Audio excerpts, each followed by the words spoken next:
ዛሬ ማሳያችሁ እንደዚህ አርጋችሁ ዝንጅብል ፍሬሽ ዝንጅብል ወይ እንደዚህ ኦኬ ወይ እንደዚህ አርጋችሁ እንዲየከፈላችሁ ከፈለጋችሁ እንደዚህ አርጋችሁ ውሃውን ዝንጅብል እንደዚህ አርጋችሁ ፎሮፎር የሚያስቸግራችሁ ከሆነ ጸጉራችሁ እድገት ከሌለው ጸጉራችሁ ብዛት ከሌለው ጸጉራችሁ የሚነቃቀል ከሆነ እንደዚህ እየከፈላችሁ ለጸጉር ጥንካሬ ስፔሻሊ ጸጉራችሁ የሚሰባበር ጸጉራችሁ የሚነቃቀል ጸጉራችሁ ብዛት የሌለው እድገት የሌለው ዝንጅብል በጣም መፍትሄ ነው። ምንድነው መፍትሄነቱ? የመጀመሪያ ነገር ጸጉራችን ላይ ያሉትን ፎሮፎሮች ማለት ባክቴሪያና ፈንገሶች ናቸው።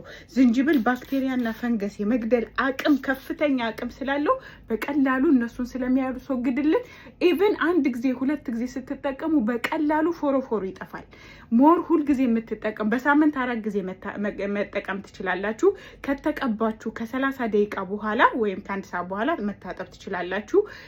በሳምንት 4 መጠቀም አትችሉ። መቼም ጸጉራችንን በሳምንት 2 እንታጠባለን። ጸጉራችሁን ከመታጠባችሁ በፊት በደንብ የጸጉራችሁን ስር እንደዚህ ተቀቡትና ምን ታረጋላችሁ ዶቼ ማሳጅ ታረጉታላችሁ 5 ደቂቃ።